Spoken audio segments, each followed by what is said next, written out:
Intertexte, Alice Zeniter. un podcast animé par Arthur Segar. Je suis super content de parler avec vous, Alice, de 7 textes.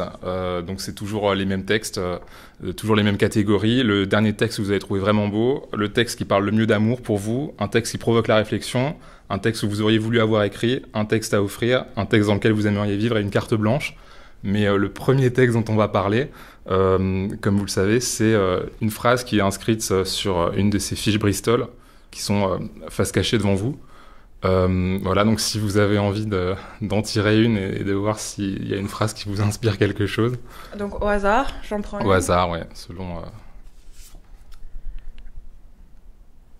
Alors, je ne lui parlais ni de serpent boa, ni de forêt vierge, ni d'étoiles. Je me mettais à sa portée, je lui parlais de bridge, de golf, de politique et de cravate.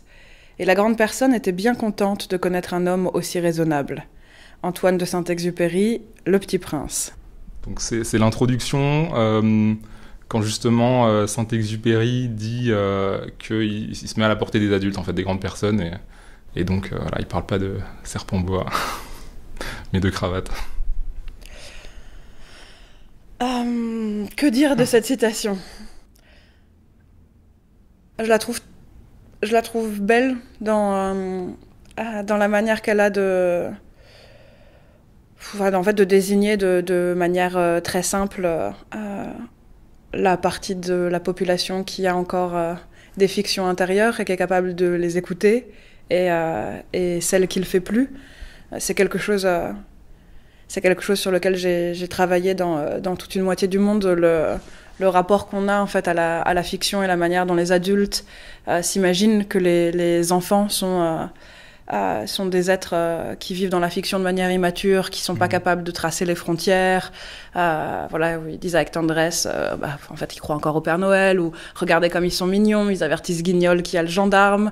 Et en fait, en faisant ça, ils refusent de voir que eux-mêmes peuvent être pétris de tout un tas de fictions qui les entourent, qu'en fait eux-mêmes vivent avec certains personnages de série comme avec des amis, vivent avec des images qui leur viennent de la fiction, et juste se donnent pas le temps de s'y prélasser un peu comme des cochons dans la boue, très agréablement, en se roulant dedans, et surtout considèrent que c'est pas des discussions qu'on peut avoir socialement, enfin des discussions publiques. C'est ça, cette idée... publiquement, il y a un certain nombre de sujets qui sont jugés raisonnables ou valorisés. Le golf, le bridge, la cravate, c'est évidemment la caricature, mais se dire, oui, on pourrait aussi parler, en fait, on pourrait parler de la manière dont on rêve à des histoires. On pourrait aussi se parler dans des dîners en ville des histoires qu'on s'est racontées la veille avant de s'endormir, et où on s'est dit, qu'est-ce que ce serait bien peut-être si j'avais ce super pouvoir, ou si cette personne que j'aime désespérément un jour traversait la pièce pour venir me dire t'es la plus belle personne du monde et ça fait des années que je le pense, enfuyons-nous ensemble. Pourquoi on parle du taux d'intérêt qu'on a fait quand on a eu un emprunt pour réussir à s'acheter sa maison, ou de machin, ou des activités scolaires des enfants, que c'est un peu dur de les caler. On a restreint beaucoup de choses, on se prive de beaucoup de choses dans cet enclos des conversations. Et pour moi, la phrase, elle raconte vraiment ça. Et pour vous, la fiction, c'est un lieu qui est associé à l'enfance, ou est-ce que, en tant qu'autrice, vous parvenez, entre grandes personnes, à parler aussi de serpents boa et d'aventures ? Moi, je suis assez du côté des serpents boa et des forêts vierges, ouais. Même si... je pense justement mes premières aventures de fiction, elles datent de l'enfance, enfin de l'époque à laquelle j'ai commencé à lire. Et donc c'est un plaisir qui est aussi associé à cet âge-là. Moi, mon but, c'est un peu de jamais arrêter. Et d'une certaine manière, être écrivaine, c'est... au-delà du fait que je crée mes fictions, c'est aussi avoir choisi un métier où j'ai protégé le fait de pouvoir lire des fictions. Où le temps que je passe à lire des romans, en fait, il fait partie de mon travail. Personne n'a le droit de me dire sors un peu le nez de tes livres et fais un vrai truc. Non, en fait, c'est le vrai truc. Ouais, c'est ça, c'est le vrai truc. Je l'ai ancré dans ma vie, et du coup, je l'ai protégé. Et du coup, ça devient pas... peut-être l'autre extrême, c'est que ça devienne que la fiction, que l'écriture, ça rentre trop du côté du métier et que justement ce soit plus associé aux cravates, au bridge que aux jungles de fiction, quoi. Oui, mais ça arrive aussi. Enfin, il faut pas cracher sur la manière matérialiste de regarder aussi nos conditions d'écriture, parce que c'est un vrai sujet. Et si on enferme trop les questions d'écriture ou de lecture dans un romantisme, dans un arrachement au monde qui aurait plus rien à voir avec la vie quotidienne, alors on ouvre aussi la porte à tout un tas de phénomènes d'exploitation économique où on va pas payer non plus l'écriture parce qu'en fait c'est une passion, où le nombre d'heures de travail n'importe pas du tout dans un contrat final.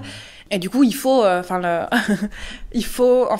garder ce côté, un côté très sérieux, chiffré. Il faut pas en avoir honte quand on parle de ce qu'on fait, mais on peut mettre, je pense, côte à côte les pourcentages de droits d'auteur et les serpents boa. C'est juste, c'est un angle différent de l'écriture, mais les deux coexistent. Alors, c'est quoi le dernier texte que vous avez trouvé vraiment beau ? Alors, je ne l'ai pas fini, mais je suis encore dedans, mais je suis ravie en fait d'être dedans. Et j'ai même... j'ai du mal à me dire que... Je ne veux pas avancer trop vite. C'est État des lieux de Deborah Levy, qui est un livre qui est très étonnant, parce qu'en fait, il a l'air si simple et il est si touchant. Enfin, il y a une capacité à créer des images, à provoquer des réflexions.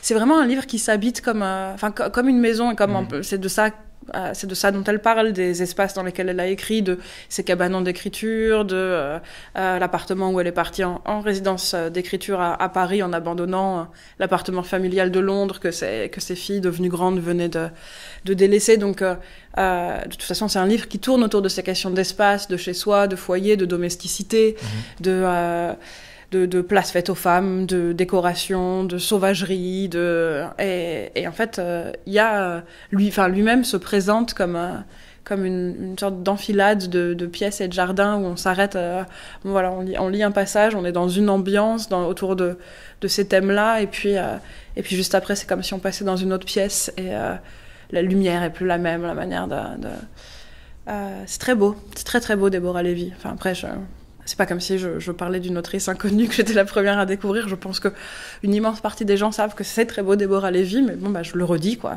C'est très beau, Deborah Levy. Et il me semble que ce texte a déjà été choisi comme texte dans lequel vous aimeriez vivre dans ce podcast. Et donc c'est intéressant, hein, ce que vous dites sur le texte et l'espace. Et donc c'est un texte dans lequel ça fait du bien d'habiter. Ouais, et c'est marrant parce que je trouve qu'on sent les textes qui sont construits comme ça aussi dans la manière dont on lit. Par exemple, c'est un texte que je peux lire dans le métro. C'est un texte que je peux lire à la terrasse de café bondé avec les voitures qui passent hyper vite à côté. Parce que vraiment, il se referme autour de moi comme un cocon. Et l'entrée est immédiate. C'est pas un texte dont il faut relire 5 pages avant de se dire qu'on est happé. Non, c'est accueillant, c'est ça. En fait, c'est accueillant, donc je comprends. Je comprends complètement qu'on le choisisse comme texte dans lequel vivre.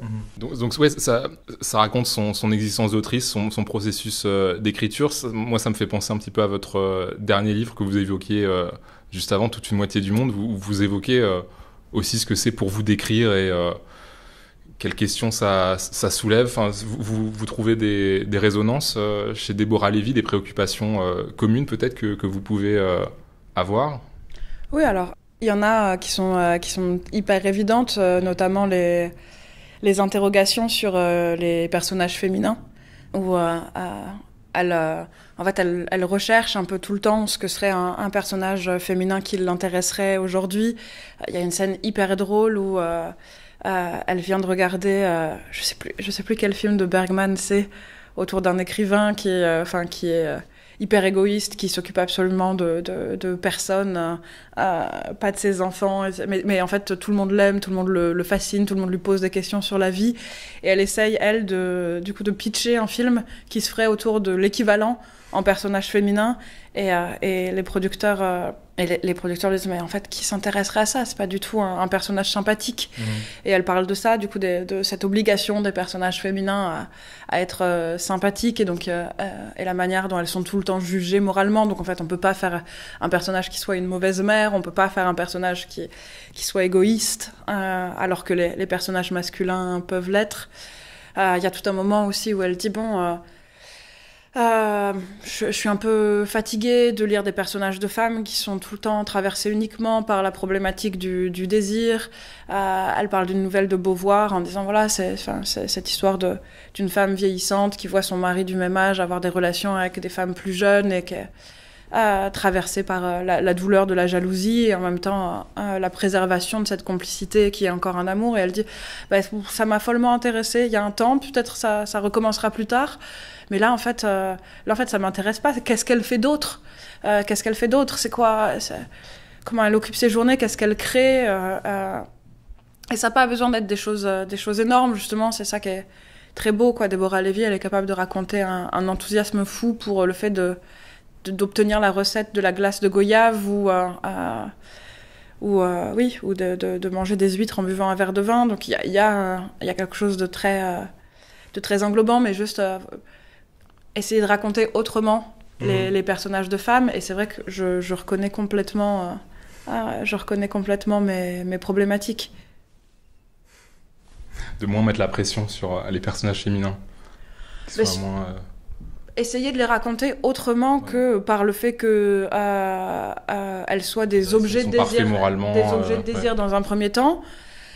Après, des sujets de désir, ça a été un grand pas. Il y en a encore pas beaucoup, mais je comprends aussi Déborah Lévy quand elle dit il y a autre chose à raconter des femmes que leur désir des hommes, même si finalement c'est quand même pas si répandu que ça. Et donc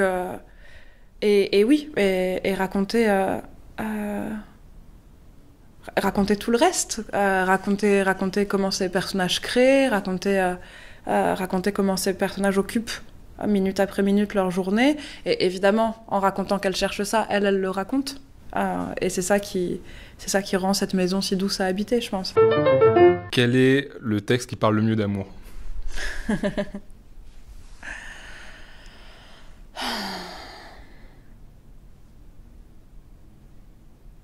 Moi, je dois avouer que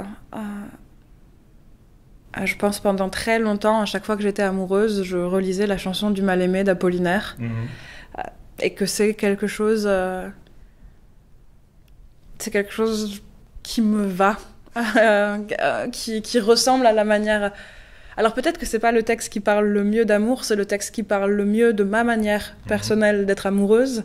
Et donc ça inclut ces ruptures de ton, avec des moments absolument tragiques, une sorte de recherche vers le sublime, une recherche vers la création d'images qui soient les plus fortes, les plus belles possibles, qui mêlent des éléments mythologiques, hiératiques, hyper impressionnants, puis mais un peu lourds aussi.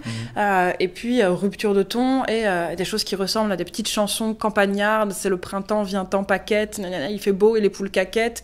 Et puis des digressions autour de l'histoire des Cosaques Zaporogues, avec ce passage hyper vulgaire de ta mère fit un paix foireux et tu naquis de sa colique, où je me dis oui, parce que en fait quand on est amoureux, il y a des moments aussi ça n'empêche pas de raconter autre chose, de s'emballer et puis le sentiment amoureux revient, la tristesse peut nous retomber dessus, et il y a quelque chose dans ce texte où je me dis, dans son côté pluriel, il ressemble à tous mes débordements amoureux, et donc je le relis, je le réapprends par cœur. Je me redésole de réaliser qu'en fait, je l'ai en partie oublié, que je suis incapable de le dérouler comme une mélopée de mémoire, donc je le reprends. Et pour moi, c'est un très très beau texte amoureux. Et je ne l'ai pas entièrement en tête, mais il me semble que c'est aussi un texte qui commence par un retour en arrière. Enfin, c'est un texte assez nostalgique finalement, c'est le souvenir d'un amour, il me semble.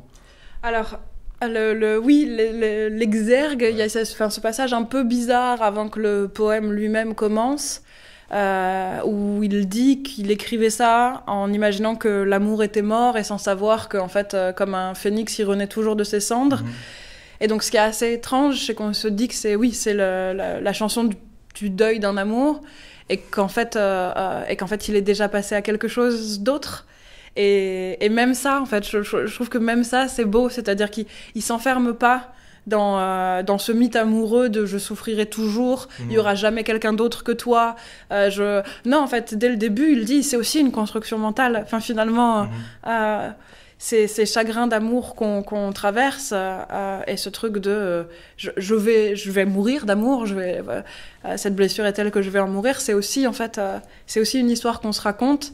Et on est beaucoup plus finalement prêt à passer à quelque chose d'autre, même si on se déteste de ça. On peut parfois se détester de ça et en fait se sentir impur de cet amour qui renaît ailleurs, alors qu'on voudrait être vers terre, j'imagine. En fait, on voudrait se tirer une balle de pistolet quand on peut pas épouser la femme qu'on aime. Et donc oui, elle est très étrange. Elle est très étrange cette ouverture. Et puis, il y a quelque chose aussi, je pense, qui me touche beaucoup dans ce poème. Il y a des sauts entre les genres et les figures auxquelles le poète, ou la première personne, en tout cas, de narration, puisque la poésie d'Apollinaire, elle est hyper narrative, les figures auxquelles il s'identifie, c'est parfois des hommes et parfois des femmes, ce qui est assez rare. Dès le début, on a cette phrase qui est très très belle. Je suis le souverain d'Égypte, sa sœur épouse son armée si tu n'es pas l'amour unique. Et donc déjà, on a, enfin voilà, le souverain d'Égypte, sa sœur épouse, donc un homme, une femme, son armée, une multitude absolue qui tout à coup n'a plus de tête. Et il y a ça, il y a ça qui revient. Il y a une identification à Pénélope, d'amour et d'attente, yeux pâlis, qui est en train d'attendre Ulysse. En caressant sa gazelle mâle, qui est un passage un peu chelou, un trouble un peu gênant autour de la figure de Pénélope. Mais voilà, cette traversée, elle fait aussi que j'ai pas l'impression qu'on est prisonnier de toute une imagerie avec un homme qui assaille, en fait, qui assaille sans cesse de ses déclarations d'amour, une femme qui se refuse à lui, ce qui est un peu gênant. C'est pas un poème de forceur. C'est aussi un poème d'attente, de passivité, qui alterne avec des débordements. Et ouais, c'est très beau. Ouais, donc c'est un poème donc pluriel qui passe d'un genre à l'autre, mais qui raconte aussi le devenir pluriel de l'amoureux, du coup, qui traverse les différentes figures d'identification et les genres aussi dans un autre sens, ouais. Et c'est intéressant ce que vous disiez sur cette... c'est un poème d'amour qui prend un peu ses distances aussi par rapport à l'amour. C'est pas premier degré, ou alors c'est pas uniquement premier degré. Enfin, ça me fait un peu penser à... Je crois que c'est Zizek qui analysait... Enfin, qui disait un truc sur la 9e de Beethoven, c'est qu'il y a pareil, il y a ce thème, voilà, hyper...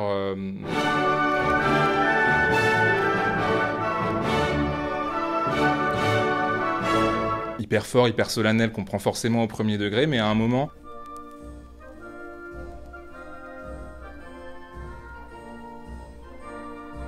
Il y a une petite marche militaire, un petit peu parodique, un petit peu ridicule, qui reprend les tonalités, mais en les déformant un petit peu.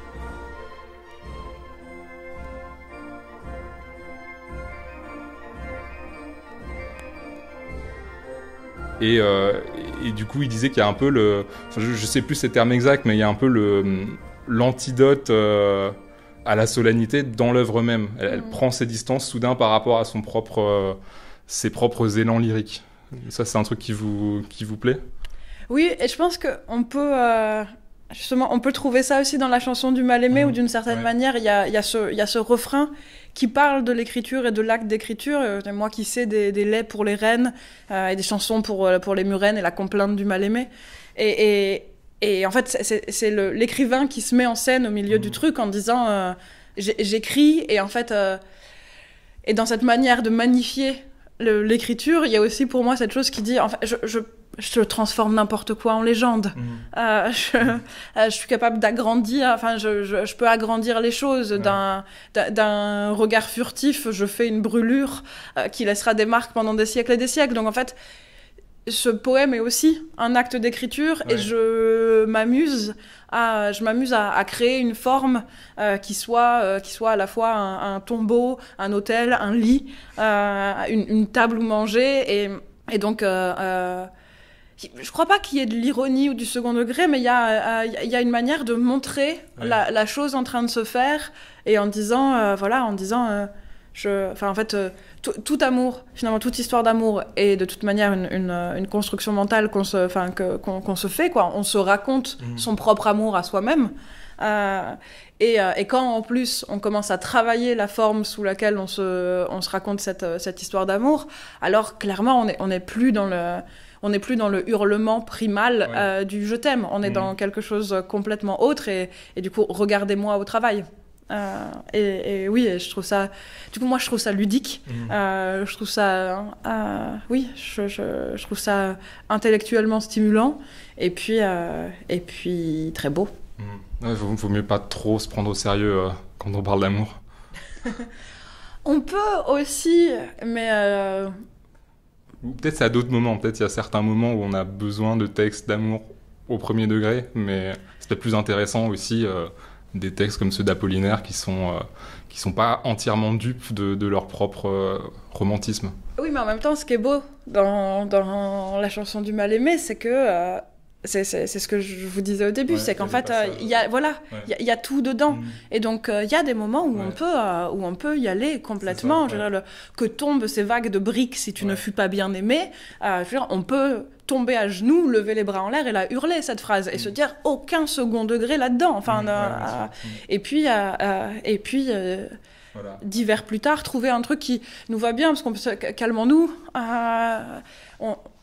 On peut pas être cet être traversé, brûlé en permanence, et donc pouvoir faire un pas en avant, un pas en arrière, c'est une jolie danse autour du sentiment amoureux.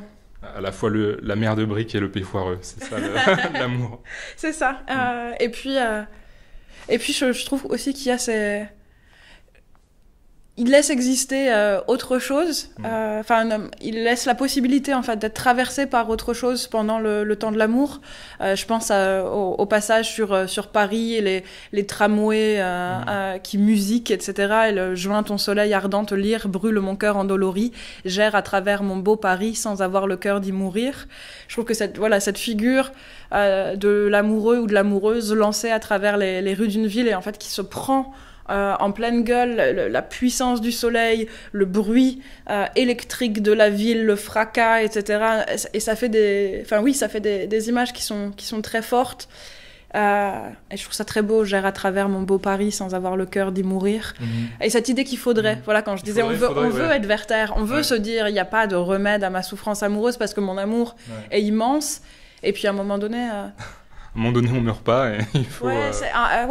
Moi, je me souviens, il y a quelques années, après une rupture amoureuse qui me laissait extrêmement triste de m'être dit quelques jours après cette rupture, où je croyais que je m'en remettrais pas, de sortir d'une boulangerie en ayant le bonheur d'une interaction sociale qui s'est hyper bien passée entre la boulangère et moi, et où on s'est fait des blagues, et où je suis ressortie en me marrant, et tout à coup de me dire sur le trottoir, mais qu'est-ce que je fais ? Mon cœur est brisé, mon existence est en miettes, j'ai plus d'appartement, j'ai plus de projet de vie, et la boulangère me fait marrer. Qu'est-ce que je fais de ça ? Et en fait, je l'accepte, je l'embrasse, je vais pas le masquer pour redonner une dignité à ma souffrance amoureuse. Les deux peuvent cohabiter. Un texte qui provoque la réflexion. Celle-là, je la trouve compliquée, parce que je crois qu'un texte qui provoque pas la réflexion m'intéresse pas beaucoup. Et donc je sais pas... Je sais pas exactement de quoi on parle là. Alors après, je me suis dit que peut-être on parle d'un texte qui provoque l'arrêt pour la réflexion, ce qui est quelque chose du coup de différent.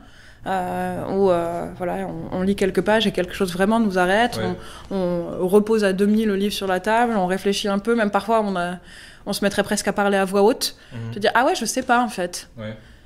Et puis un texte qui sème le doute. Ou qui... ça vous arrive souvent de lire un texte et d'être en arrêt, de reposer le livre et de... Alors pas forcément souvent, mais ces dernières années, par exemple, Maggie Nelson me fait ça. Et notamment les Argonautes, qui est un texte que je pourrais, je pense, relire en continuant un dialogue donc avec Maggie Nelson qui n'en a aucune idée. Mais il y a vraiment cette chose, parce que je pense que elle pousse certaines réflexions jusqu'à des endroits où la chose devient inconfortable. En disant, si on prend ça comme point de départ, alors est-ce que les corollaires, ce serait... Et là, elle arrive à un point où je fais un peu « wow ». Et du coup, je suis obligée d'interroger cette réaction, ce cabrage que j'ai devant la pensée qu'elle propose. Et elle le fait pas du tout de manière provocatrice, elle le fait dans un désir d'interroger toute une partie des codes, et puis dans un désir d'interroger des désirs aussi. Et ça, du coup c'est drôle parce que je trouve que les Argonautes, c'est un petit livre quand on le voit là en plus dans l'édition de poche qui est sortie il y a pas longtemps, c'est minuscule, mais à cause du temps que je passe à m'arrêter pour dire à Maggie Nelson si je suis d'accord ou pas et à quel point ça me déplace, et je mets beaucoup de temps à le lire. Donc il y a un dialogue qui s'installe avec le livre. Oui, tout à fait. Et c'est un peu une des choses que je voulais un peu avoir dans Toute une moitié du monde, où quand on me dit, où j'ai lu certaines critiques qui disaient on n'est pas d'accord avec tout, mais j'espère bien, parce qu'en fait le but c'est aussi que par moment voilà, vous glissiez votre pouce entre les pages, vous laissiez le truc se fermer un peu et que vous vous disiez ça se passe pas du tout comme ça pour moi. Mon expérience de lecture, elle m'a plutôt amené à penser ceci et cela, et donc il aurait fallu, j'ai envie de ça, que chacun et chacune viennent faire dialoguer ses propres expériences de ce que c'est traverser le pays de la fiction avec ce que moi j'explique, et que du coup le livre en fait que le livre grossisse, que ça additionne au livre tous les développements et les rapports à des œuvres que peuvent ajouter chaque lecteur et chaque lectrice. Et dans ce cas-là, ça se passe comment matériellement par rapport au livre? Est-ce que vous écrivez dans les marges? Est-ce que vous dialoguez comme ça avec le...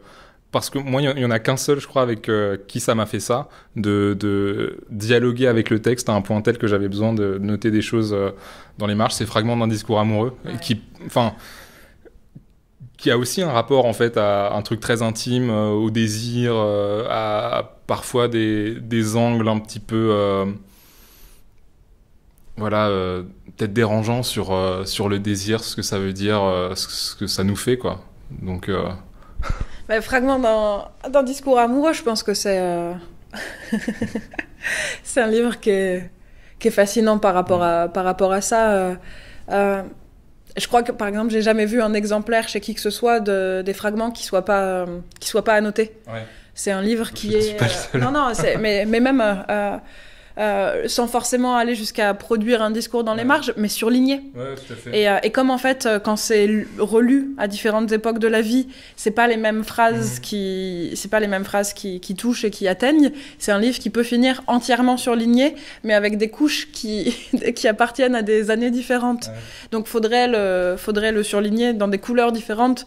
Et même faire une légende. Voilà, le stylo bille bleu, c'est 2002, le marqueur jaune, c'est 2007. Et je trouve ça assez fascinant. Et je pense que c'est tout à fait possible. Je me demande s'il n'y avait pas eu un projet de théâtre comme ça, d'ailleurs. Cette idée de prendre les fragments et en fait...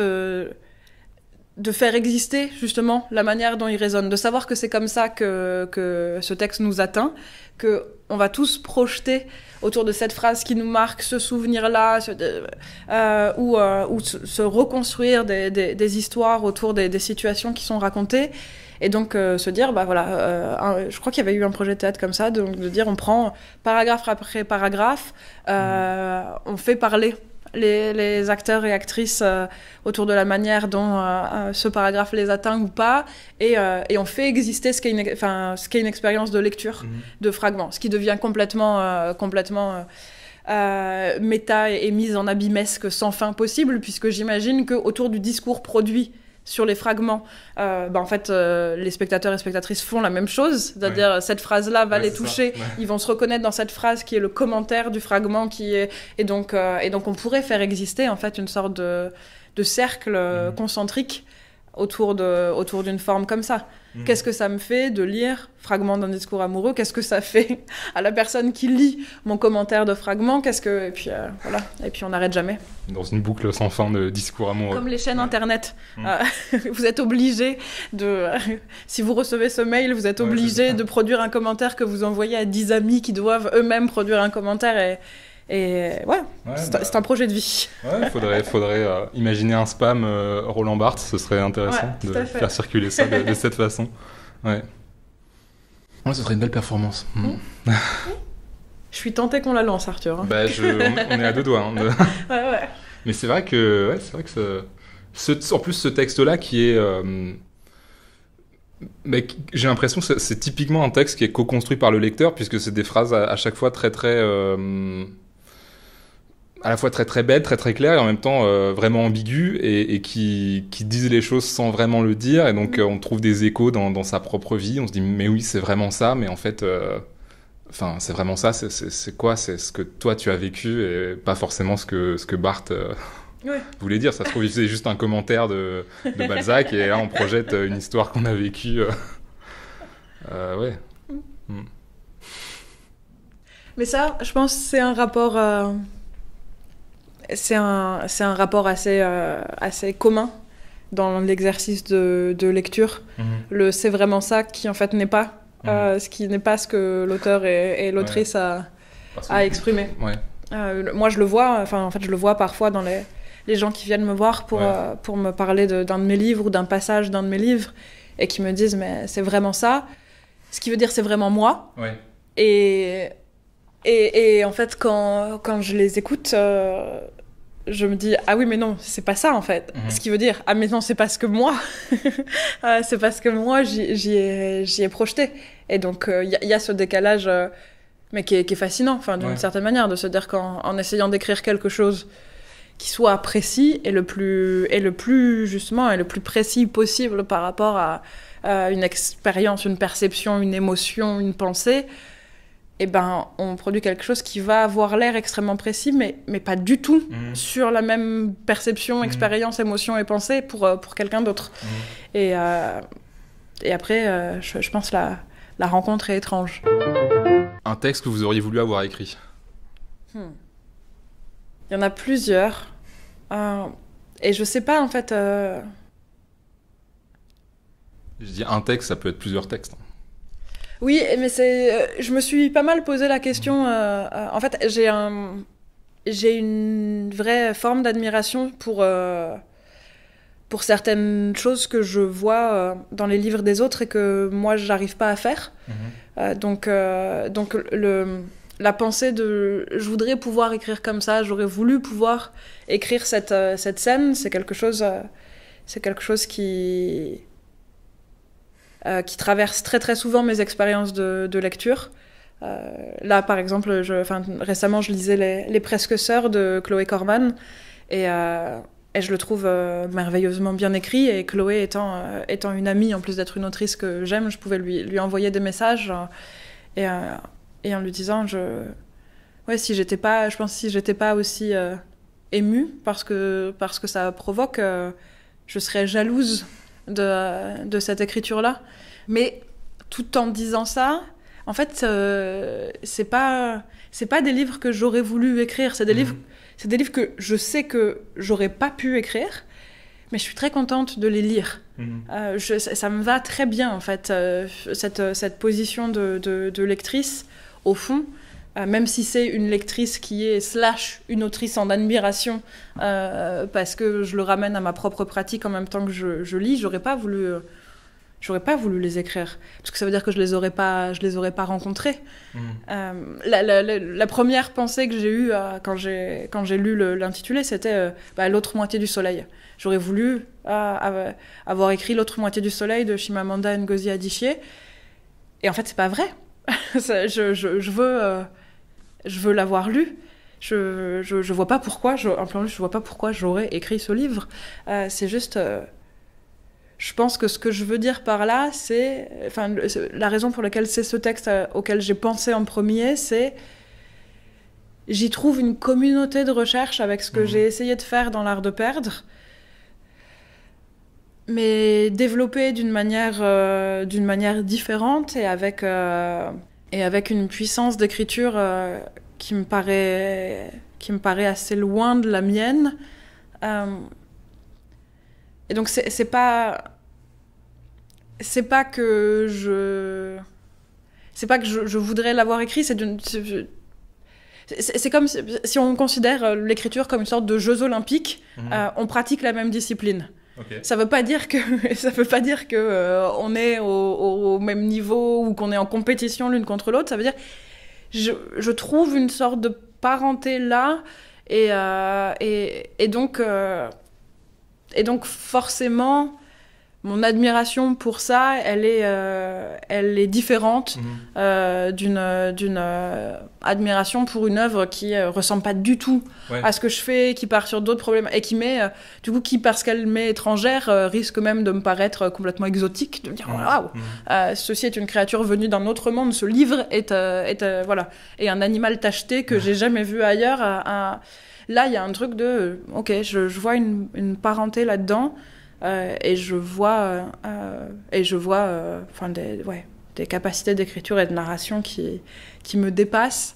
Donc je peux dire ça, mais en fait c'est pas vrai. Voilà, encore une fois, je me répète, mais j'aurais été bien triste de pas pouvoir rencontrer ce livre en tant que lectrice, quoi. Je vois pas, j'aurais pas vu l'intérêt. Donc cette question-là, elle est pas évidente. Elle est pas évidente, non. Mais ça, c'est intéressant ce que vous dites, ça me fait un peu penser... j'avais entendu Nicolas Mathieu à un moment parler du moment où il s'est rendu compte qu'en fait les livres qu'il devait écrire, en fait les livres qu'il avait les moyens d'écrire, c'était pas les livres qu'il aimait lire. Et voilà, il aimait lire des histoires de bourgeois qui arrivent à Paris, qui font des trucs de bourgeois. Et en fait, il essayait, ça marchait pas. Et en fait, il a découvert que il fallait qu'il raconte des histoires sur son milieu social, sur les choses qu'il connaissait. Et voilà, et il disait, en étant auteur, il faut à un moment faire la distinction entre les choses qu'on aime lire et les choses qu'on peut écrire, en fait. Est-ce que c'est un peu c'est un peu de ça dont vous parlez quand vous parlez de ces livres que vous auriez voulu avoir écrit, mais que peut-être il n'y a pas les moyens narratifs ou c'est pas la même... est-ce que c'est vraiment la même discipline, en fait ? Est-ce que c'est pas du sprint contre du marathon ? Est-ce que c'est pas là-dedans qu'il y a quand même une petite différence ? C'est pas exactement la même chose au final ? En fait, je crois qu'il y a une... Moi, ce que j'observe dans mon rapport entre certaines lectures qui me passionnent et après l'écriture que je pratique, c'est... Non, je vais passer par des exemples pour que ce soit moins abstrait et moins général, mais par exemple, moi j'ai une passion pour les livres qui mélangent un truc d'enquête policière finalement assez classique et puis qui dérapent complètement et qui nous emportent dans une forme de narration et une forme de littérature qui n'est plus ça du tout. Bon, l'exemple, je pense la première fois que je me prends ça comme éblouissement en pleine figure, c'est Un roi sans divertissement. Ce truc qui commence vraiment comme une traque de serial killer, c'est cette scène incroyable où il retrouve les corps de femmes assassinées dans un arbre sous la neige, cette enquête qui s'enlise, etc. Et du coup, en fait, ce livre qui n'est plus une enquête, qui n'est plus du tout la traque d'un tueur, et qui est l'histoire de cet enquêteur et de son amitié avec Saucisse, la grosse prostituée du village. Et bon, ça, je trouve ça génial. On peut mettre dedans aussi The Search de Geoff Dyer, 2666 et les détectives sauvages de Bolaño. Enfin, c'est des formes qui m'enthousiasment au plus haut point. Parce que j'ai l'impression que j'ai le meilleur des deux formes. J'ai le jeu avec les codes hyper ancrés de la narration d'une enquête policière, et puis toutes les libertés que peut se permettre la littérature en disant en fait non, ça c'est pas un polar, donc en fait on ne trouvera jamais le tueur, on ne trouvera jamais, puis en fait j'arrête là ça m'intéresse plus, donc je vais partir avec un autre personnage, et voilà, tout me fait jubiler là-dedans. Si moi j'essaye de créer ça, ce que j'ai essayé un peu de faire dans Juste avant l'oubli, je me retrouve dans un procédé hyper artificiel de fabrication, parce que je suis en train de penser en permanence à attends, mais c'est quoi le code que je prends, que je détourne, et si c'est ça, donc le canevas de base, et que je m'écarte de 2 pas ici, et puis de 3 pas avec cette autre convention. Du coup, ce qui me plaît comme une liberté folle dans les auteurs que j'ai cités précédemment devient chez moi, mais c'est quasiment du papier-calque. En fait, je suis en train de refaire le dessin en le copiant sur le truc parce que ça ne me vient pas de manière naturelle. Enfin, naturelle étant évidemment pas du tout le meilleur mot, parce que l'écriture ne nous vient pas de manière naturelle, mais ça me vient tellement pas facilement que ça, voilà, c'est un processus. Je suis dans un processus d'imitation, de reprise, de détournement, et c'est pas intéressant. Je peux pas. En fait, voilà, je peux pas écrire ces textes, ou je peux écrire en fait ce qui est un pastiche très appliqué, mais pas plus que ça. Donc, je suis obligée de dire ces textes-là, je suis faite pour les lire, je peux pas les écrire. Ouais, parce que Juste avant l'oubli, c'était donc... Il y avait une sorte d'enquête dans la mesure où c'est un colloque sur un écrivain qui est disparu. C'est ça? C'est ce genre d'enquête En fait, ça se passe donc, oui, sur une île où a séjourné pendant les dernières années de sa vie Galwin Donnell, qui est un écrivain de polar. Et il a disparu. On sait pas, en fait, on sait pas du tout s'il s'est suicidé, s'il est tombé d'une falaise, s'il est parti. Et il y a donc ces universitaires qui se retrouvent sur cette île pour discuter de son œuvre, et Franck, qui est le compagnon de la doctorante en littérature qui organise ce colloque international, et qui lui n'aime pas du tout l'œuvre de Galwin Donnell, à la fois pour des raisons littéraires et puis pour des raisons personnelles, c'est-à-dire que sa compagne consacre beaucoup trop de temps à l'œuvre de cet homme, donc il y a une jalousie qui se développe envers lui.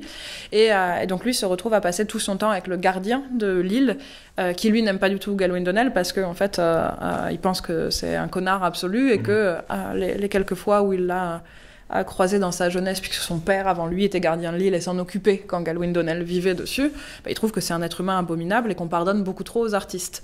Et pendant très longtemps, en fait, quand moi j'écrivais le livre, je me disais, puis en fait... je vais basculer dans quelque chose d'Agatha Christie-esque, puis il va y avoir un meurtre sur cette île. Et puis meurtre, et puis tempête, donc personne ne peut venir, donc huis clos absolument étouffant, et puis en fait j'arrêterai le livre sans qu'il y ait d'enquête. C'est-à-dire, j'arrêterai le livre au moment où la tempête s'est enlevée, il y a un hélicoptère qui peut venir évacuer les gens, et je ferai ce qui ne se fait jamais en fait dans un bouquin policier. Je laisserai la chose là, sachant qu'en plus, comme je lisais beaucoup des entretiens d'auteurs et d'autrices de polar à ce moment-là pour créer Galwin Donnell, je revenais sans cesse à cette chose qui était que ces polars sont des fictions absolues, parce qu'en fait celles et ceux qui ont travaillé avec des services de police disent en fait nous ce qu'on voit c'est beaucoup d'affaires qui sont classées sans qu'il y ait rien eu. Oui. Enfin, c'est ça, il n'y a pas une solution qui résout tout, et en fait tout est fini. D'une enquête qui dure quelques semaines, quelques mois, quelques années, mais au bout d'un moment tout va s'aligner, faire sens, les indices se parlent, et un cerveau... Voilà, Monsieur Moutarde dans la cuisine avec le tournevis. C'est pas ça. La réalité du travail policier, c'est pas ça. C'est énormément de meurtres, de vols, d'agressions, dont on dira, en fait, sait pas trop qui c'est, on ne rattrapera jamais la personne, et puis de toute façon, même si on lui mettait la main dessus, il n'y a pas de quoi faire un dossier qui tienne judiciairement, donc bon, tout va échouer en clapotant. C'est le contraire de « haha, colonel Moutarde, c'était donc vous, passez-lui les menottes et tout va bien ». Et donc voilà, je me disais, j'ai envie de faire exister ce ratage, j'ai envie... mais en fait, j'ai pas les outils pour construire un roman policier qui soit libre. Ouais.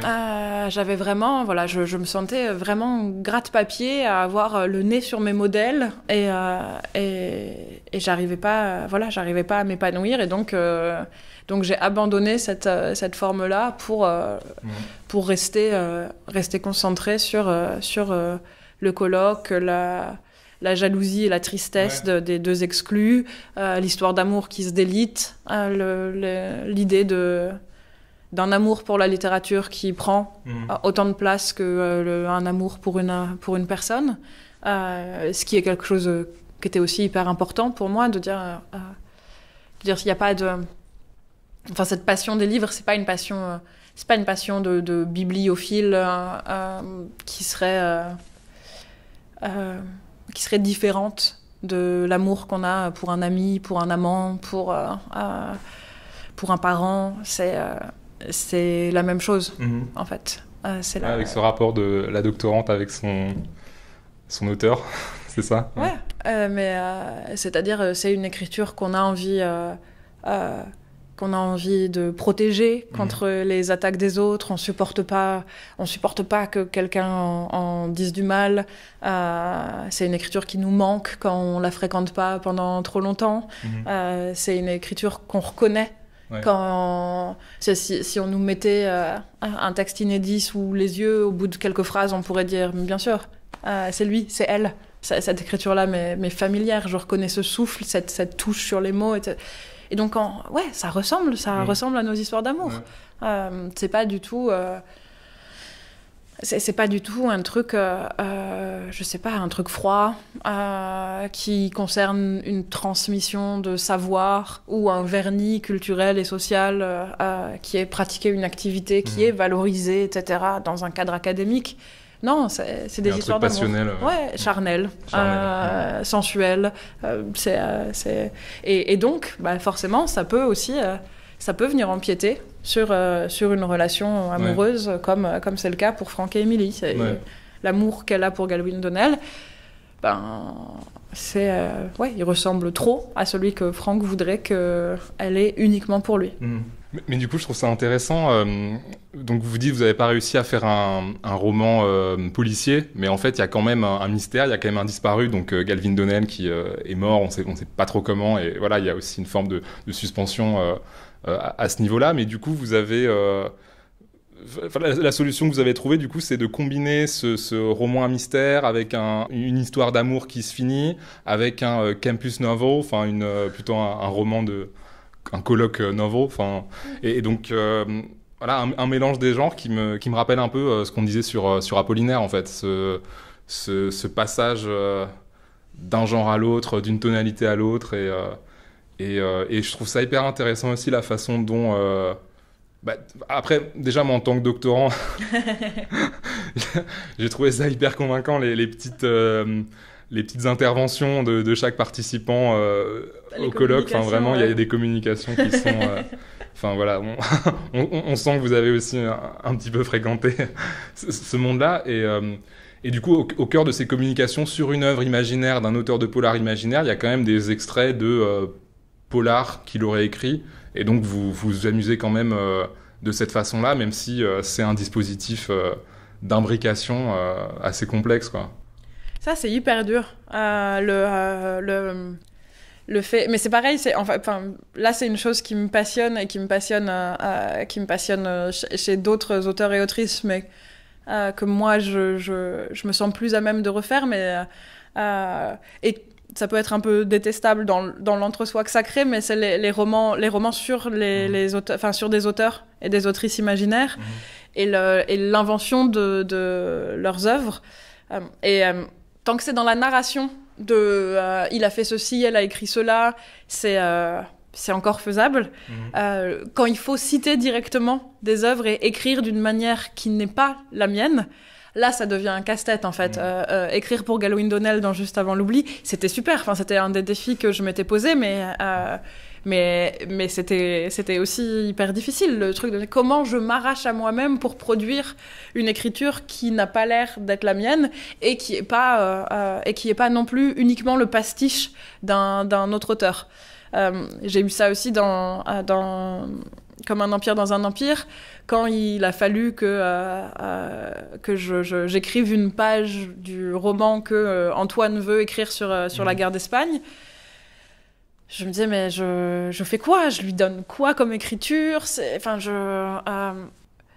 Et puis, je donne quoi comme solidité ou comme qualité à cette écriture ? Et comment je sais aussi ? Et comment je sais à quel niveau j'en suis ? Enfin, c'est-à-dire qu'il m'est arrivé de rater des choses dont je voulais qu'elles soient merveilleuses et puis que j'ai raté. Donc, si je me dis, j'ai envie que ce soit moyen plus, en fait, c'est pas... Je suis pas une machine de précision telle en écriture que je vais être capable d'atteindre précisément ce point-là. Donc ça pose énormément de questions. Et d'un autre côté, c'est fascinant parce que je crois que dans le fait de créer des auteurs et autrices imaginaires, il y a la possibilité de toucher du doigt brièvement des œuvres qu'on n'aura jamais le temps d'écrire. Dans Toute une moitié du monde, je cite cette phrase de Vincent Message qui parle du fait que la lecture abolit le scandale qui consiste à n'avoir qu'une seule vie. Et dans le fait de créer des écrivains imaginaires, il y a la même chose. Ça abolit le scandale qui consiste à n'avoir que ce temps limité en écriture qui fait qu'on ne pourra pas toucher à tout. Et puis au-delà du temps, voilà, des capacités qui nous emmènent quand même d'un côté plus que d'un autre et qui font que certaines œuvres, on n'y sera jamais très très bon. Mais on peut, le temps d'un auteur imaginaire, les toucher du doigt. Je pense que c'était ça. Je réalisais que j'étais nulle pour écrire des polars et je me disais, du coup, je vais tout investir sur ce que je raconte de Galwin Donnell, qui lui est hyper fort. Et voilà. Et du coup, ça va alléger un peu cette frustration. Et pendant un temps, c'est Rilke qui disait travailler, c'est vivre sans mourir. Et du coup, voilà, pendant un temps, moi je me disais, écrire, c'est vivre sans mes limitations, quoi. Un texte à offrir. J'avais oublié celle-là. Ou ça peut être un texte qu'on vous a offert. Vous n'avez pas un cadeau littéraire par défaut, un livre que vous offrez à tout le monde ? Vous n'avez pas ce genre de choses ? Non, j'ai pas de cadeau littéraire par défaut. D'abord parce que je pense qu'il y a une partie des livres que j'aime. Je les aime parce qu'ils me bouleversent. Et ils me bouleversent et ils me déplacent d'une manière dont j'envisage qu'elle peut être brutale pour d'autres. Et donc, en fait, je fais toujours un peu attention à ça. Il y a des livres que j'ai pas forcément envie d'offrir parce que j'ai pas envie que quelqu'un se dise « mais en fait, elle est malade, pourquoi elle m'a exposée à ça ?» Donc ça, je vais plutôt avoir tendance à les prêter après avoir fait des recommandations d'usage assez longues. Non, qu'est-ce que... d'une certaine manière, les textes dont on a parlé, j'en ai offert pas mal.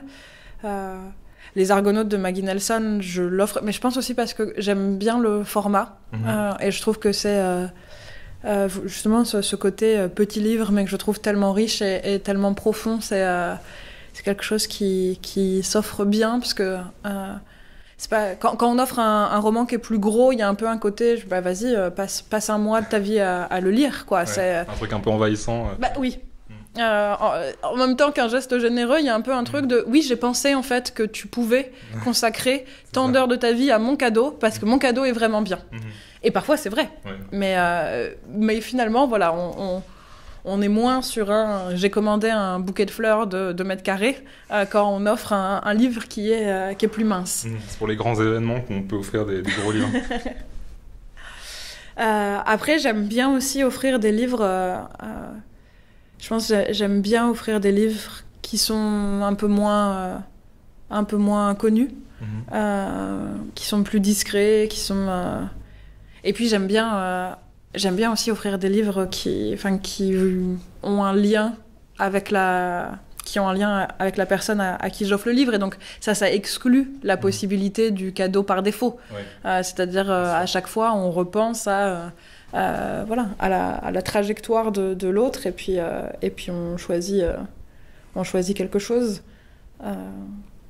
et quand ça marche, je suis hyper contente. Mais comme je pense quand on me présente 2 amis qui viennent de 2 groupes complètement différents et qu'il y a quelque chose qui se passe, là on est très heureux de ce genre de choses. Ouais, c'est marrant, c'est comme ce que vous disiez sur les textes qui en fait... on peut avoir un rapport passionnel avec un texte comme avec un amoureux. Là c'est comme...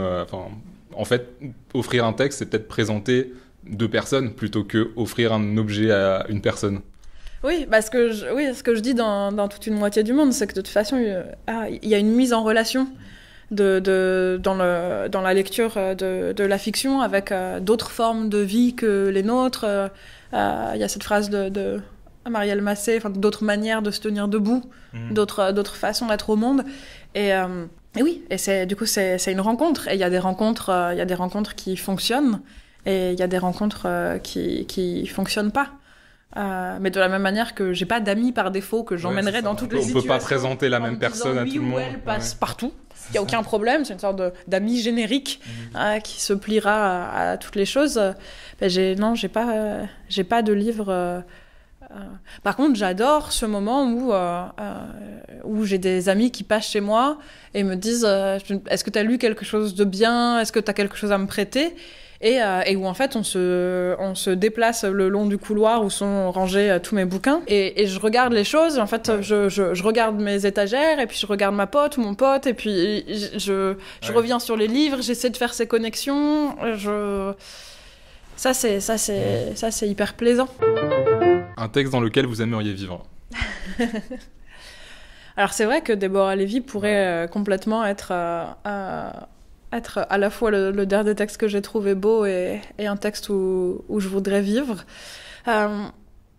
Mais je vais aller vers quelque chose d'un peu plus, je pense, d'un peu plus baroque. Okay.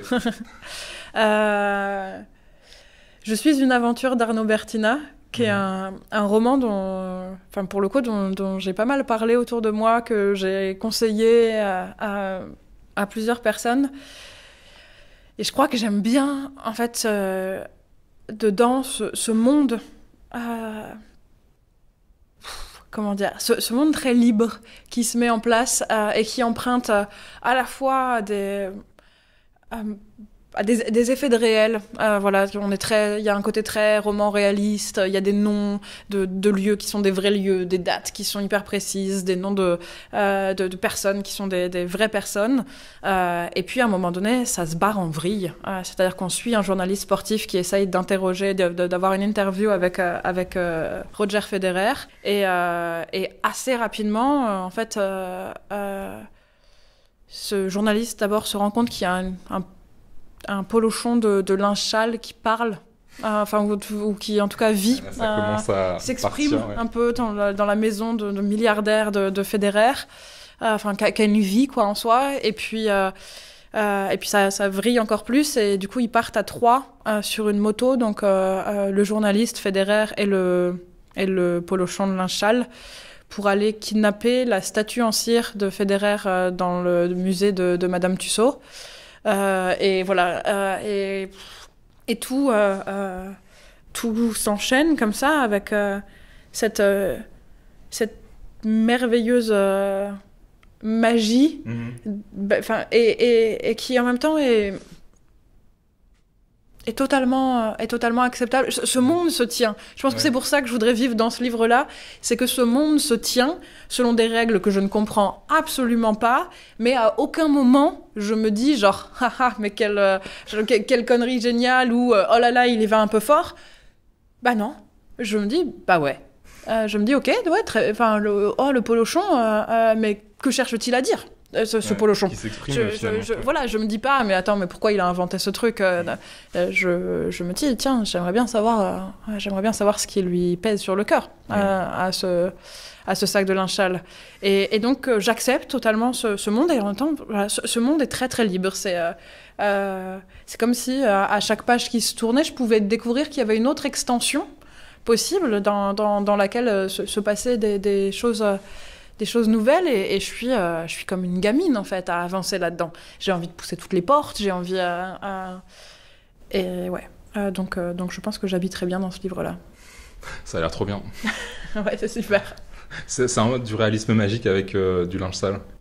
Ben, je trouve que non, parce que dans le réalisme magique, il y a, d'une certaine manière, je trouve que c'est encodé dès le départ. Ouais. C'est-à-dire qu'avant... On sait trop où on met les pieds. Ouais. Avant la bascule dans la magie, il y a déjà des indices, il y a une manière d'écrire qui font qu'on sait qu'on est dans cet univers-là.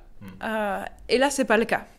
Et c'est ce que je disais, c'est que on n'est pas prévenu que c'est là qu'on avance, et pourtant, quand les bascules ont lieu, elles n'ont jamais lieu comme quelque chose de trop violent, comme non mais là j'ai été prise par surprise, ça va pas du tout, non, ça marche.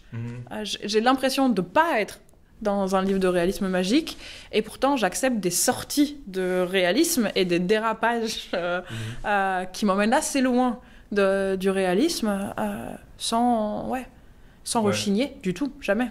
Mais ouais, il faut pas que ce soit trop violent, quoi. C'est pas quelqu'un se transforme en rhinocéros. Enfin, c'est pas des choses comme ça. C'est pas.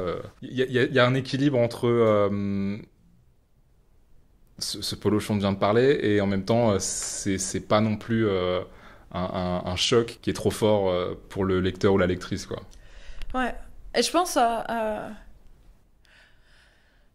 une des grandes questions autour des sorties du réalisme, alors là de manière plus large, mais c'est la question de quelles explications on fournit.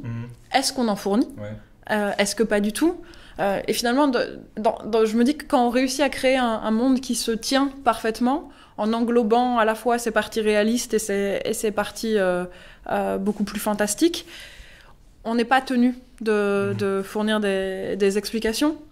Si les choses sont un peu plus finalement, si les choses sont un peu plus maladroites, là on va dire ok, en fait on était dans une partie réaliste, et puis cette chose arrive et provoque une sortie. Et moi j'ai beaucoup regardé des films de zombies. Je le fais moins maintenant, mais pendant ma vingtaine, c'est quelque chose que je pratiquais beaucoup. Et justement, le moment de l'explication de ça, quand il y en a, c'est toujours pour moi, c'est un peu une des scènes clés du film. Je sais si ça va être un bon film ou si ça va être insupportable au moment de la scène d'explication. Et ça ne veut pas dire que l'explication doit scientifiquement se tenir. Au contraire, je peux trouver qu'il y a un geste narratif qui est fantastique, au sens de formidable, on fait la scène d'explication la plus pétée du monde, et en fait elle est presque là pour la blague. Sachant que c'est aussi dans ces films-là, souvent justement quand on cherche à tout expliquer, c'est là où on sort un peu du truc, de dire en fait il y a un virus qui était dans un astéroïde qui est arrivé là, et en fait il y a eu une réaction chimique avec tel truc, en fait et là en fait on sort du truc si on veut justement tout expliquer. Et quelquefois les meilleurs films de zombies, c'est ceux où le personnage a aucune idée de ce qui se passe et il y a juste des zombies, et voilà quoi. Ouais, ou The Host, donc il y a un film de monstres et pas de zombies, mais qui moi me fait mourir de rire dans sa scène d'explication, c'est-à-dire c'est ce scientifique blanc, tyrannique, qui demande à son assistant coréen de vider toutes les bouteilles de produits chimiques dans un évier, parce qu'il y a de la poussière sur une des bouteilles qui n'a pas été proprement lavée. L'assistant lui dit mais cet évier se déverse directement dans la rivière, et le scientifique dit juste obéissez. Et ça n'a aucun sens. Cette scène n'a aucun sens. Et j'aime beaucoup j'aime beaucoup le fait que le réalisateur nous dise on va pas, je vais pas commencer à vous raconter qu'il y a eu telle mutation, telle expérience, tel truc, tel.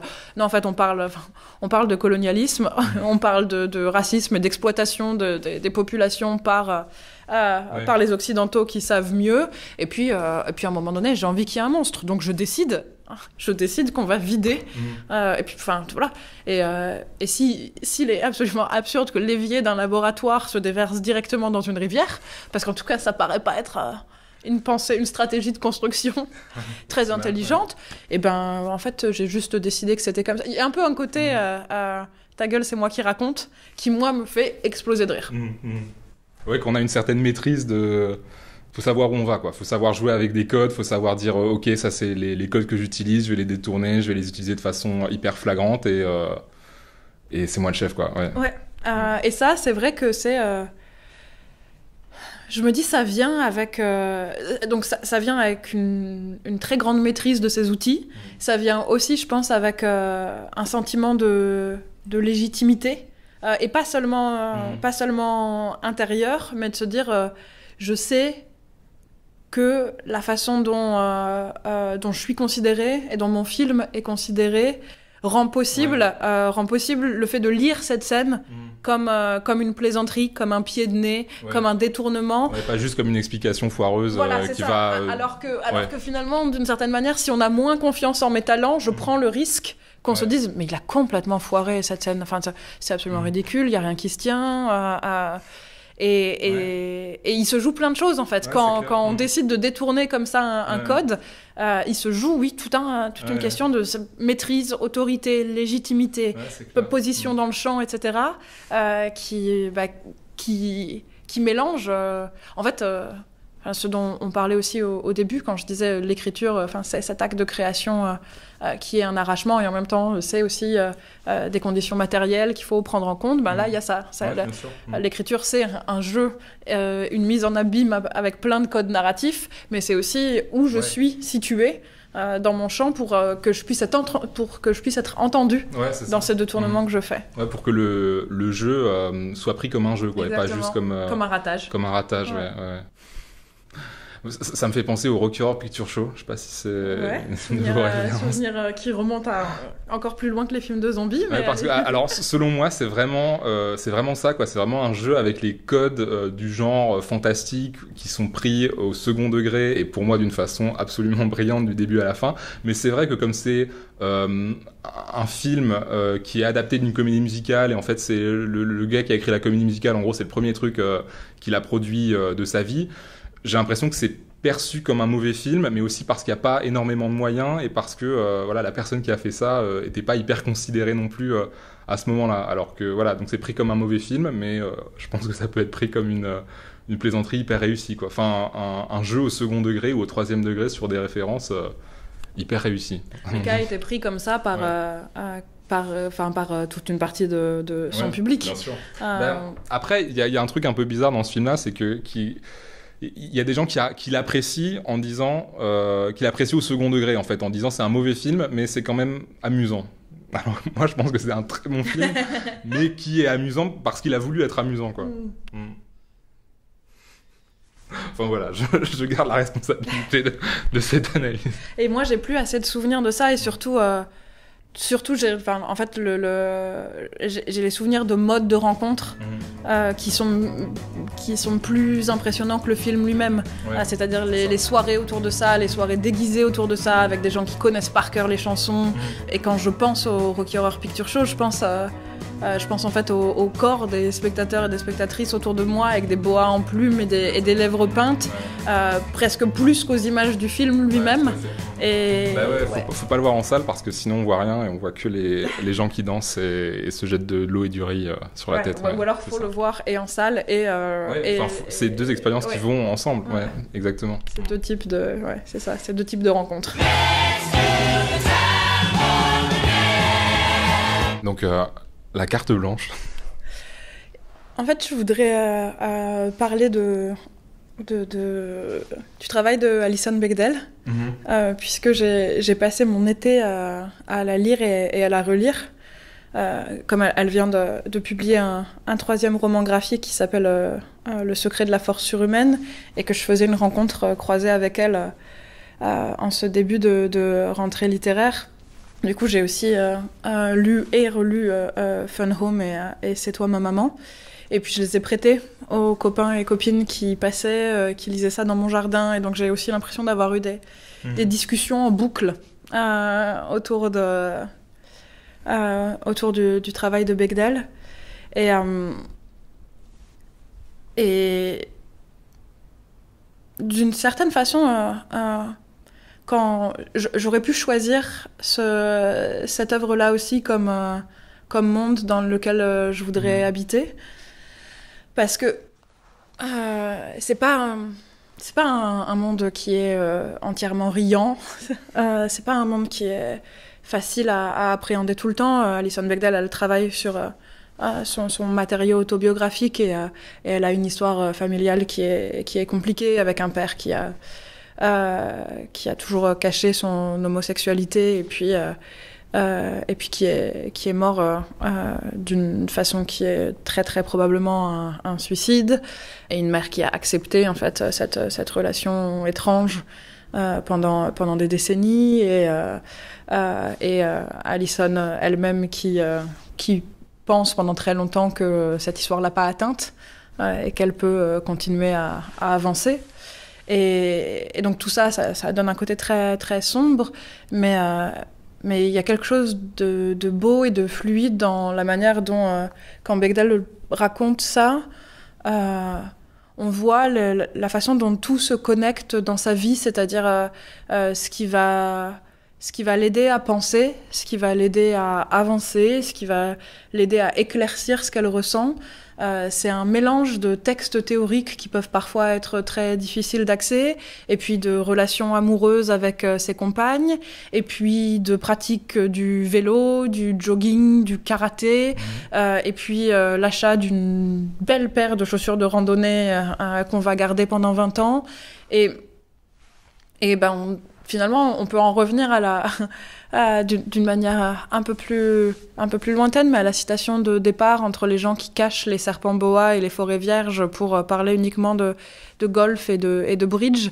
Il y a une façon de pas compartimenter ce qui nous touche et qui nous forme, que je trouve très très belle. À la fois parce que ça rend leur importance et leur fourmillement à des choses qui sont toutes petites, et aussi parce que ça remet dans la vie concrète et matérielle des savoirs théoriques qui parfois sont considérés uniquement comme appartenant au temps des bibliothèques, de la recherche et des discussions entre universitaires. Et quand on lit l'œuvre de Bechdel, on se dit « Ah ben non, en fait, l'œuvre de ce philosophe, de ce psychanalyste, de cette poète, de cette autrice, c'est quelque chose qui nous traverse tous les jours. Parfois, au réveil à 6 heures du matin, avant d'aller faire un semi-marathon, ce qui nous vient à l'esprit, c'est pas le jingle d'une émission de radio, c'est cette phrase qui remonte d'une lecture, et tout ça se tisse pour faire des existences complètes. Et donc, je pense que je me sens... Justement, je me sens complète quand je lis Bechdel. À la fois, j'ai l'impression que tout ce que j'ai accumulé comme savoir théorique est remis à sa place quotidienne, et puis que mon rapport à mon corps, au sport, à la possibilité de me déployer dans un espace. Sans penser à me tenir bien, sans penser à être jolie, sans penser à m'habiller proprement, correctement, sans penser aux injonctions de joliesse, etc. Mais en voulant, justement, en voulant juste me déployer, c'est aussi quelque chose que je trouve. Et j'aime bien ces univers où toutes mes facettes me paraissent être bienvenues. Ouais, c'est aussi un texte pluriel, du coup. On en revient... on en revient toujours au texte pluriel. Donc finalement, cette carte blanche est en pleine continuité, quoi. Ça n'est pas une petite ouverture vers un ailleurs. Tout est lié de toute façon, enfin, c'est l'intertextualité. Ouais. Ouais. Enfin, moi, c'est aussi quelque chose que je ressens en lisant vos textes, cette pluralité du monde et ce fait qu'en fait, toute chose a plusieurs aspects et en fait, tout est plus compliqué qu'on se l'imagine et des scènes comme un empire dans un empire où il y a l'arrestation de Elias et en fait c'est pas du tout une arrestation comme on se l'imaginerait et en fait il y a des policiers qui sont maladroits ou voire qui sont polis, qui sont un petit peu touchants ou jusque dans nos bras il y a cette confrontation à la dame de l'immigration et en fait c'est pas du tout une fasciste sarkozyste, c'est une petite dame qui a aussi qui a des rêves d'amour et en fait elle est hyper mignonne et on n'a pas envie de lui mentir, etc. Enfin, cette façon toujours de percevoir que la vie est plurielle et certes, il y a une façon de lire les choses. Enfin, il y a toujours plusieurs façons de lire les choses, de concevoir les choses. Tout le monde a une existence entière, complète et qui n'est pas réductible à... qui n'est pas unidimensionnel. Et surtout, c'est que je pense, si on réduit et qu'on simplifie les choses, on empêche la possibilité de lire tous les phénomènes, d'oppression, là où ils se cachent. C'est-à-dire, si je dis un raciste est uniquement un raciste, alors dans ces cas-là, tous les gens qui vont montrer à un moment autre chose que ça, une douceur, une complicité, un sourire, une gêne, vont sortir de cette catégorie. Et on sait très bien en fait que le racisme ou le sexisme peut venir s'articuler avec des relations humaines qui, elles, sont connotées de manière très bienveillante, avec des relations d'amitié, avec des relations amoureuses, avec des relations professionnelles qui fonctionnent. Et donc on peut pas, on peut pas réduire une interaction raciste à quelqu'un qui dit à un autre sale bougnoule. En fait, c'est des choses, c'est des choses beaucoup plus compliquées. C'est des choses, des relations de camaraderie, des gens qui sont persuadés d'aimer sincèrement quelqu'un d'autre, de pas être marqués par les préjugés qui viennent avec le racisme. Et puis un jour, c'est quelque chose qui échappe et qui révèle qu'en fait, on s'imagine que on est pris dans une structure. Et c'est ça, en fait, je pense que c'est ça que j'essaye de montrer, qu'il y a quelque chose de plus large que ça. Paradoxalement, en déshumanisant l'oppresseur, en disant un raciste c'est tout, en fait on rate l'analyse de l'oppression. Exactement, c'est tout à fait ça, ouais. Je n'ai rien à ajouter, cette formule était trop puissante, Arthur. Bon on se quitte peut-être sur cette formule du coup. Je pense que c'est pas mal. Merci beaucoup Alice. Merci à vous.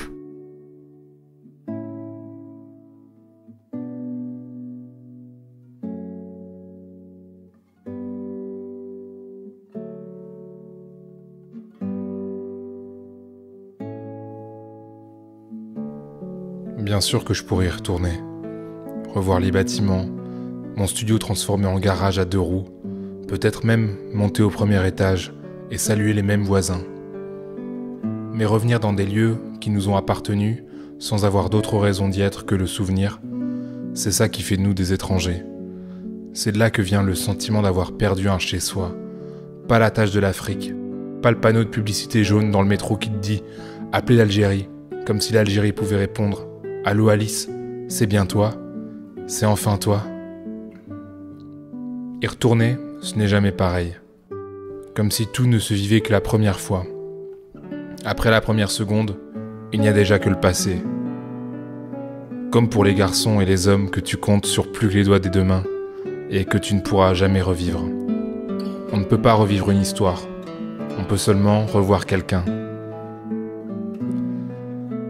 Sur mon canapé orange, je réfléchis. À ceux que je voudrais rencontrer à nouveau pour la première fois. À ceux avec qui je voudrais revivre la première seconde Découvrir la manière dont ils sourient, prononcent mon prénom, racontent leur vie d'une manière si vendeuse que les mois qui suivent ne font que débâtir lentement le palais des légendes. Ceux devant qui je voudrais à nouveau attendre la première fois qu'ils se penchent vers moi pour m'embrasser. L'instant où les bouches sont à 0,01 cm et où tout le cerveau n'est qu'une injonction violente, un fais-le qui se hurle à l'intérieur. Moment où ils se mordent les lèvres pendant l'orgasme. Moment du premier je t'aime sur les bottes de paille à côté de mon lycée ou devant Notre-Dame. Bien sûr que tu pourrais retourner vers eux, revoir leurs bras qui ont perdu ta forme, t'allonger sur leurs oreillers qui ont perdu ton parfum, lire sur la moitié de leur bibliothèque les dédicaces de chacun de tes cadeaux. Tu pourrais même redire je t'aime, mais il n'y aurait plus cette attente, il n'y aurait plus cette traque de l'indice. Et puis tu sais comment ils baisent et leur manière de prononcer ton nom ne te retournerait le ventre qu'à cause de tous les souvenirs. Même celui qui de sa voix trop grave faisait saturer les bases de ton téléphone. Le souvenir rend le couteau des douleurs moins affûté, il te gaine le cœur, il matelasse l'espace amoureux. Revenir en étranger quand on veut trouver un chez-soi, revenir en terrain conquis quand on voudrait recommencer à partir en campagne. Un non-retour, un faux retour. Dans les deux cas, c'est impossible. Tous ces endroits que tu as quittés, tu les as perdus pour de bon.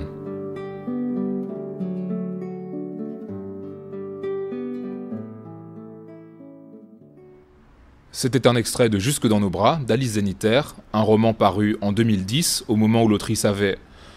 À votre avis, elle avait quel âge quand elle a écrit ça? Quel âge il faut avoir pour écrire un truc comme ça? Pensez à un chiffre, elle avait 23 ans, ça vous va? Elle a écrit ça à 23 ans.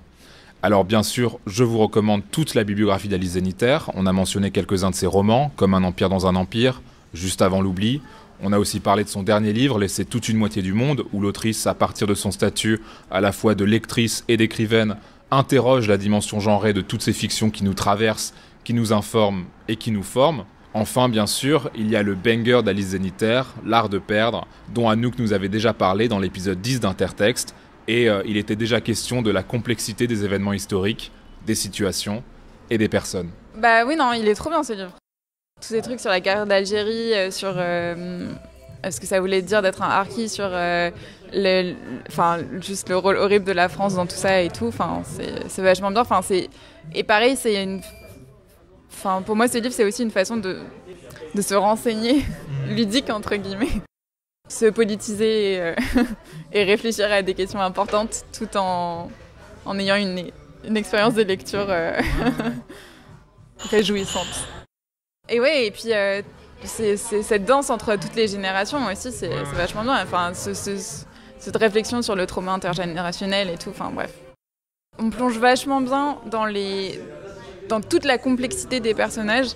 Et franchement, il y a quand même peu d'auteuristes qui le font aussi bien, je trouve, de vraiment nous dépeindre des personnages dans une complexité qui fait que on n'est pas, enfin, tu sais, il n'y a pas des héros et des méchants, c'est genre juste des gens, et c'est des gens qu'on imagine facilement exister en fait. Enfin, Alice Zeniter, elle surgrave. État des lieux de Déborah Lévy, d'abord paru en 2021 et sorti la même année dans une traduction de Céline Leroy aux éditions du Sous-Sol. La chanson du mal-aimé de Guillaume Apollinaire est un poème extrait de son recueil Alcool, paru en 1913 au Mercure de France. Les Argonautes de Maggie Nelson, d'abord paru en 2016 et sorti dans une traduction de Jean-Michel Théroux aux éditions du Sous-Sol en 2018. Je suis une aventure d'Arnaud Bertina est paru aux éditions Verticales en 2011. Vous pouvez retrouver tous les romans graphiques d'Alison Bechdel, Fun Home, C'est toi ma maman et Le secret de la force surhumaine aux éditions de Noël dans des traductions de Corinne Julve et Lily Stein. Et puisqu'on a parlé du Rocky, je rappelle aux Parisiennes et aux Parisiens que le Rocky Horror Picture Show est projeté 2 fois par semaine au Studio Galande dans le 5e. Des séances animées le vendredi par les Panic Babies et le samedi par les Time Slips. Amenez de l'eau, du riz, peut-être regarder le film une fois chez vous. Si vous voulez savoir où vous mettez les pieds, après c'est bien dans la vie parfois de pas trop savoir où on met les pieds, donc voilà, franchement, juste allez-y, vous m'en direz des nouvelles. Et je vous rappelle que toutes les autres références mentionnées sont en description de l'épisode, qu'Intertexte est un podcast réalisé par Arthur Ségard, illustré par Pauline Neusser, et dont la musique a été empruntée à John H. of a Kind, qu'il est absolument nécessaire de s'abonner et de parler du podcast à 3 de vos amis, sinon une terrible malédiction risque de s'abattre sur vous. Et Et voilà, à très bientôt pour un nouvel épisode.